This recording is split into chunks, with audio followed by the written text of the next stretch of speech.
Salut à tous, c'est Maxime de Papa le Girafe, j'espère que vous êtes au taquet aujourd'hui parce qu'on va voir comment migrer nos applications vers le Null Safety de la nouvelle version de Dart et de Flutter. Donc avec Flutter 2, c'est devenu officiel, on peut utiliser cette nouvelle fonctionnalité. Je ne sais pas si vous avez encore réalisé à quel point c'était cool, à quel point c'est une super fonctionnalité. Peut-être que pour vous, vous le voyez comme une contrainte pour l'instant, mais je vous assure que c'est que du positif. Oui, on a une petite migration à faire, mais je vais vous montrer que c'est pas compliqué. Et une fois qu'on aura fait cette migration, vous serez ravis de l'avoir faite parce que vous allez avoir des applications beaucoup plus stable, beaucoup moins bien sûr de risque de crash, c'est lié ensemble, et vous serez beaucoup plus serein. Allez, c'est parti, je vous montre comment migrer un projet très simple, celui qu'on a créé ensemble sur notre cours. Donc dans le cours, on avait fait ce clicker, c'est notre petite application, notre petit jeu où on compte les clics, on a un temps limité pour faire le plus de clics possible à l'écran, et on a quelques classes, et notamment on a aussi des choses liées à la traduction. On a utilisé le plugin Flutter et NTL, j'espère que vous vous rappelez de ce chapitre, pour gérer le multilingue dans nos applications. Et ça marche plutôt bien, mais par contre on a du code qui a été généré, pas par nous, mais par le plugin. Donc on va voir comment ça va se passer justement pour la migration. Donc j'ai ouvert mon projet dans VS Code, j'ai mon terminal ici qui est déjà calé sur le bon dossier. Je vais taper la commande Dart migrate pour Dart effectue la migration s'il te plaît. C'est parti, il va analyser mon projet et essayer de voir si tout est bon pour lui. Ok, il a terminé son analyse et selon lui, il est prêt à me proposer une migration. On le voit puisque après avoir réfléchi un petit moment, il m'a affiché un lien ici, un lien d'une page web. C'est lui qui a préparé une page web exprès pour montrer ce qu'il a prévu de faire. Donc je vais faire commande-clic dans VS Code, ça me permet d'aller ouvrir cette page dans un navigateur. Et on peut voir les différents fichiers qu'il me propose de changer. Donc j'ai ce premier fichier, ces 4 premiers fichiers, en fait on va les ignorer. Ces 4 premiers fichiers sont les fichiers qui sont générés, vous voyez, ils sont dans un dossier generated. Quand on avait vu ce chapitre sur la traduction, je vous avais dit ne touchez jamais ces fichiers-là. Eh bien là on va faire pareil, on va les ignorer volontairement. Je vais décocher ça. Pourquoi est-ce que je les ignore? Parce que si je les ignore, ils vont plus marcher. Et oui, ils vont plus marcher, mais c'est pas grave, parce que le plugin qu'on a utilisé, il a été mis à jour pour la Null Safety, et lorsque j'aurai mon projet qui aura été converti, il va s'en rendre compte, il va me régénérer des nouvelles versions de ces fichiers compatibles avec la gestion des valeurs nulles. Donc on va pouvoir continuer. Ensuite, je me concentre sur mes fichiers à moi. J'ai mon GameResult.dart, vous voyez, no proposed edit, vous avez vu, l'accent parfait anglais, avec une petite touche d'accent dessus, no proposed edit, voilà, je vais le garder comme ça, c'est sympa. Donc du coup, je me reconcentre, je vois qu'il n'y a aucune modification proposée par l'outil, je reviens ici, donc je vais aller voir ce fichier gamescreen.dart, pour celui-ci, par contre, il me propose des modifications. Alors on va essayer de comprendre quelles sont ces modifications. On voit ici un point d'interrogation sur la gestion des valeurs nulles sur ma variable baseScore. Oui, parce que vous vous rappelez qu'on avait un baseScore qui peut être nul, d'ailleurs on l'a mis explicitement, donc ça paraît normal qu'il ajoute un point d'interrogation ici. J'espère d'ailleurs que vous savez comment on gère les valeurs nulles en Dart. Si vous ne savez pas, n'hésitez pas à revoir le cours, on a fait plusieurs vidéos sur le sujet pour comprendre déjà à quoi ça servait et comment s'en servir en Dart. Et une fois qu'on a appris à s'en servir, c'est vraiment beaucoup mieux pour nous. Je me reconcentre. Donc j'ai cet entier qui peut être nul, c'est tout à fait normal. Et ensuite, il m'a ajouté plusieurs points d'exclamation. Alors ça, déjà, c'est plus embêtant. Je ne veux pas de points d'exclamation. Je n'en veux pas. S'il me met des points d'exclamation, c'est comme revenir à ce qu'on avait avant, un risque potentiel de crash. Si lui, il a ressenti le besoin d'un point d'exclamation, c'est qu'il y avait un risque pour cette variable baseScore. Alors, il y a celle-là, il y en a combien? Il y en a plusieurs des points d'exclamation. Alors, toutes celles-là, on va les ignorer. Vous savez pourquoi? Parce que ça fait partie de mon plugin de traduction. Et quand j'aurai régénéré ce code, tous ces S of context, il aura plus besoin de point d'exclamation et donc il n'y a pas de problème. Le dernier souci finalement qui reste, c'est ce point d'exclamation qui est ici. Alors, lui, il a peur que baseScore soit nul. Pourtant, si on regarde le if qui est ici, puisqu'on teste d'abord est-ce que le score est nul, le meilleur score est nul, s'il avait été nul, on ne serait jamais arrivé dans le ou. Puisque je vous rappelle, dans une condition en algo, que si vous avez un ou au milieu, comme c'est le cas ici, il n'a pas besoin de tester les deux s'il a déjà eu sa réponse au début. Donc si au début baseScore est égal à nul, alors il ne va même pas gaspiller du temps processeur à tester si le click count est supérieur au meilleur score. Donc il n'y a aucune chance pour que ce baseScore arrive ici et soit nul, parce que s'il était nul, on serait rentré à l'intérieur. Par contre, s'il n'est pas nul, on va tester et là on en a besoin. Donc mon test, il est parfaitement valide. Par contre, il considère qu'il y a quand même un risque. C'est un risque qui est très très très faible, mais il existe quand même. C'est si vous avez du traitement en arrière-plan. Entre le moment où vous testez cette première condition et vous avez le ou qui est ici et ensuite vous allez tester le deuxième, peut-être que c'est vrai qu'il n'était pas nul, mais entre le moment où vous avez fait ça et le moment où vous arrivez ici, si vous avez un thread secondaire qui tourne en arrière-plan et qui supprime la variable score juste entre les deux, ça serait vraiment pas de bol. Si ça arrivait, ce serait vraiment pas de bol. Mais il est prudent, il a raison de l'être. Et donc, il refuse de gérer, il va ignorer en fait ce premier test qui est avant, parce que la variable score, elle est globale. Elle est globale, c'est une variable de classe. Si j'avais une variable locale, il aurait été parfaitement d'accord. Mais comme j'ai une variable globale, mais ça lui plaît pas. Alors ce qu'on va faire, je vous propose qu'on le change. Je vais aller dans mon code à moi. On va aller à l'endroit où il a fait ça.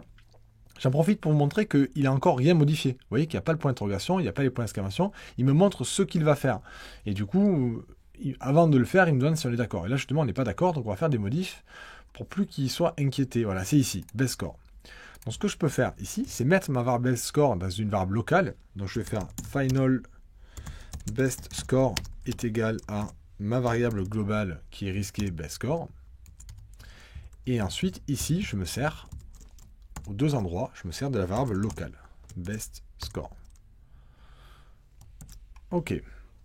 Donc normalement maintenant, je vais revenir sur mon interface et j'ai un bouton qui me permet de réanalyser les sources maintenant que je les ai modifiées, pour qu'il voit que j'ai fait des changements et qu'il me fasse des nouvelles propositions. Allez, on réexécute et on va voir ce qu'il va nous proposer. Ok, il me reste toujours mon point d'interrogation, ça c'est normal. Maintenant ici, vous voyez ce qu'il fait? Il n'a plus aucun souci, parce que comme je suis dans une variable locale, il n'y a aucun risque pour que cette variable soit modifiée entre les deux cas. Et oui, parce que les variables globales et les variables de classe peuvent être accédées par plusieurs threads. Honnêtement, ça serait très rare, mais ça pourrait arriver, et il veut être ultra prudent et nous garantir à 100% qu'il n'y aura aucun crash de ce genre à l'exécution. Donc même si c'est quelque chose dont la possibilité est infime, la probabilité elle est infime, ça arrivera quasiment jamais, mais pour lui, il considère que s'il y a un risque, il ne compilera pas. Et c'est ça le principal avantage de cette gestion des valeurs nulles. Il nous garantit qu'on n'aura aucun crash à l'exécution si on respecte ces erreurs de compilation. De toute façon, on n'a pas le choix parce que ça ne compile pas sinon, une fois qu'on l'a activé. Ok, donc maintenant, ça me paraît bon. Je vous dis ça, je vais l'ignorer pour l'instant, ces points d'exclamation, parce que ceux-là, c'est pas à moi, en fait, c'est pas mon code à moi, et ça va être régénéré par mon plugin. Donc maintenant que je suis d'accord avec toutes les modifications qu'il m'a proposées, on voit que, alors je vais redécocher le generated, j'ai dit que je ne le voulais pas, mais dans mes fichiers à moi, les seuls modifs qu'il m'a proposés, c'est le point d'interrogation qui est là, et ensuite, les points d'exclamation qui sont là, que je sais qu'ils vont disparaître juste après. Donc je vais appliquer la migration. Oui, maintenant, dès que je vais appuyer sur OK, il va vraiment modifier les fichiers. Donc je vais le faire. OK. Je retourne dans VS Code. Donc on voit qu'il a accepté ma migration. Il a migré 6 fichiers. Même si moi, je n'avais pas modifié 6 fichiers, il a fait des modifs lui de son côté pour accepter la migration. Et surtout, il a modifié aussi le fichier pubspec.yaml. Je vais vous montrer ce qu'il a fait.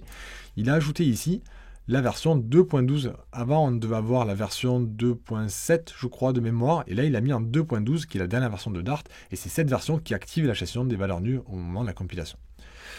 Ok, donc maintenant, on a notre projet qui gère les valeurs nulles. Maintenant que c'est fait, je vais enregistrer. Alors, est-ce que mon plugin s'est rendu compte des modifs et a tout régénéré ou pas? Je me pose la question, on va voir. Non, pas encore. Ah tiens, il est en train de le faire là. Flutter INTL est en train d'installer les dépendances. Donc déjà, il s'est rendu compte que quelque chose s'était passé, Flutter INTL. Il va se mettre à jour. Et voilà, ça y est. Maintenant, vous voyez, j'ai des avertissements en jaune en me disant, mais pourquoi vous avez mis ça? Ça sert à rien. Parce qu'en fait, dès que Flutter INTL, mon plugin, a vu que j'avais migré vers la version 2.12, ici, ah tiens, maintenant on est en mode null safety, donc je régénère différemment tous ces fichiers en generated, et maintenant ça marchera. Donc on peut enlever ces points d'exclamation qui ont été ajoutés. Ils étaient utiles tout à l'heure, c'est plus le cas maintenant. Et j'ai un problème qui me reste ici. Ah mais tiens, je ne l'ai pas vu. Tiens, pourquoi il ne me l'a pas proposé? Là, c'est exactement le même problème sur BestScore. Vous voyez, comme c'est une variable globale, on l'a vérifié juste avant, mais lui, il considère que la variable peut avoir été changée entre ce if et le moment où on s'en sert. Donc, il faut utiliser une variable locale. C'est exactement pareil que tout à l'heure. Alors là, on est dans un build, il y a plein de codes. On ne peut pas mettre du code d'exécution ici, on est en train de faire du code déclaratif. Par contre, juste avant le return ici, vous avez le droit de créer des variables. Donc ici, je vais créer une variable on va faire final best score est égal à la variable globale, c'est une copie de ma variable globale best score. Et du coup, ici, je remplace deux fois, j'enlève le underscore qui est juste avant, et voilà, comme ça je fais référence à ma variable locale. Vous voyez qu'il me la met en surbrillance, hein, c'est pas la même.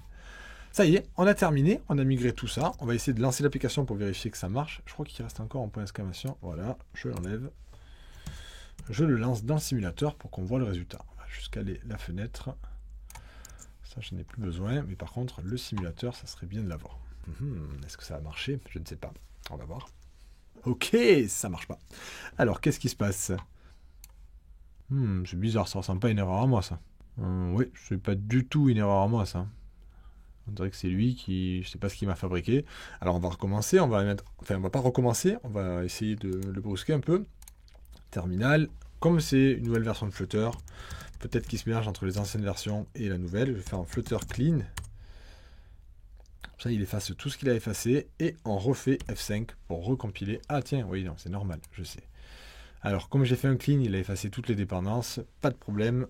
Flutter pub get. Allez, retélécharge tout ce que tu as besoin. Et maintenant, on refait du coup F5. Ça devrait marcher cette fois-ci. Je vais juste afficher les logs pour qu'on voit ce qui se passe. Debug console, voilà. Et voilà, cette fois-ci, ça marche. Vous voyez, c'était pas notre code qui avait un problème. C'était vraiment l'outil de migration qui mélangeait des anciens fichiers de cache de l'ancienne version avec la nouvelle. Voilà, c'est pour ça que ça marchait pas. Quand vous avez ce genre de problème, des grosses listes d'erreurs, alors que les messages n'ont pas l'air d'avoir un rapport avec votre code, des fois, un petit Flutter clean, ça peut régler pas mal de soucis, comme on peut le voir.